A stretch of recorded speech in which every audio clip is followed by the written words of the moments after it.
Assalamualaikum bolo, kembali lagi bersama saya di channel Edi Paiji. Kali ini tetap seperti biasa seputar cuci darah atau hemodialisa. Ini mengenai proses cuci darah. Bagaimana proses cuci darah itu dilakukan?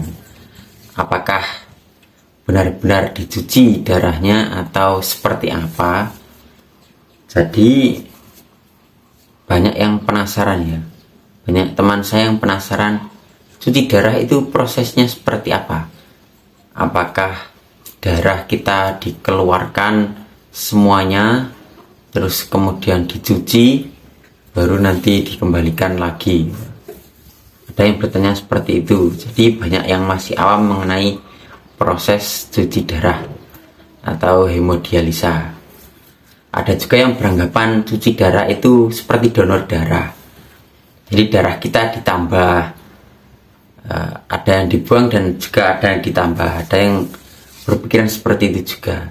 Jadi banyak yang belum tahu ya proses cuci darah itu seperti apa. Bahkan ada yang darah kok dicuci, masa bisa? Bagaimana caranya darah dicuci ya?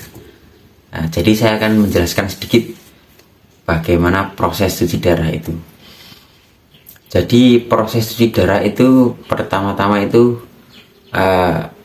kita mengenal aksesnya dulu ya. Cuci darah itu ada beberapa akses cuci darah. Yang pertama, waktu pertama kali saya sakit itu saya femoral.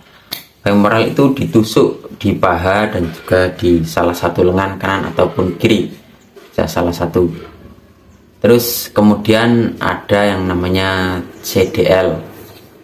CDL atau double lumen itu dipasang selang kateter, bisa di dada, sini di leher, atau di selangkangan juga ada.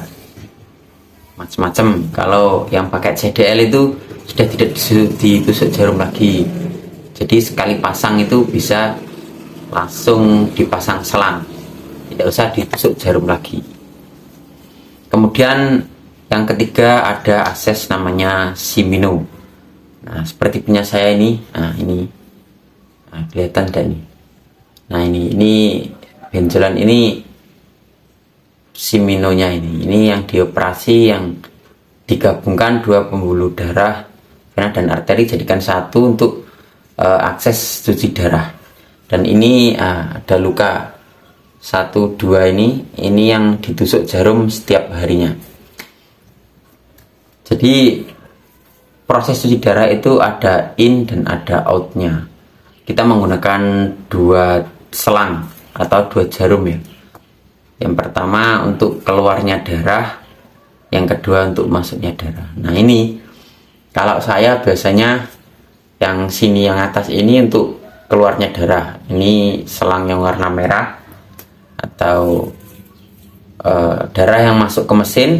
Kemudian yang sini untuk selang warna biru untuk darah yang masuk ke tubuh kita. Jadi prosesnya itu darah kita disedot atau dimasukkan ke dalam mesin melalui selang. Dan selangnya namanya apa? Saya kurang paham ya namanya. Untuk jarumnya namanya jarum apa? Saya juga lupa. Kalau teman-teman biasanya bilangnya jarum kupu-kupu ya, karena ada sayapnya. Besarnya itu sebesar sedotan minuman air gelas mineral itu, sebesar itu jarumnya. Sedotan itu ya, kurang kecil sedikit lah pokoknya, besar jarumnya. Ditusuk jarum, darahnya dimasukkan ke selang, terus kemudian masuk ke dalam, diputer oleh mesin. Mesinnya itu juga macam-macam ya, tergantung merek. Terus kemudian itu ada tabungnya, jadi filter ya. Jadi darah kita itu dimasukkan tabung berupa filter itu. Nah di dalam filternya itu baru dicuci darahnya. Maksudnya dicuci itu disaring, darahnya itu disaring, karena di tabungnya itu ada filter, ada, kurang paham namanya apa. Jadi di dalam tabung itu dipisahkan darah kita dari air, racun, dan zat-zat lainnya yang tidak bisa disaring oleh ginjal lagi. Jadi tabung itulah yang menjadi pengganti ginjal kita. Tabung dialiser itu sebagai filter atau penyaring darah kita. Nah, yang disebut mencuci darah yaitu nanti output sampahnya itu keluar lagi lewat ada selang. Di filternya itu ada 2 selang. Jadi nanti ada air yang keluar dan juga racun-racun dan zat-zat yang tidak bisa diuraikan yang keluar melalui selang tersebut. Kemudian setelah disaring bersih, kemudian masuk ke selang yang warna biru. Nah, di selang warna biru itu adalah darah yang sudah selesai dicuci atau difilter oleh tabung tersebut. Jadi terus berulang begitu terus sampai lamanya 4 jam.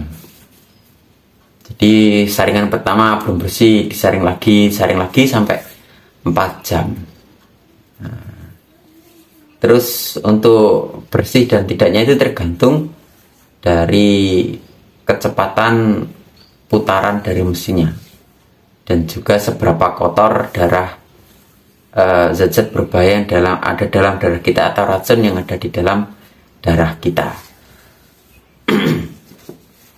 Jadi sebenarnya kalau semakin lama cuci dan QB-nya semakin tinggi itu semakin bagus dan juga semakin bersih proses cuci darahnya. Tapi karena waktunya di tempat saya cuma 4 jam, jadi ya bersihnya ya mudah-mudahan bersih gitu aja. Jadi seperti itu proses cuci darah.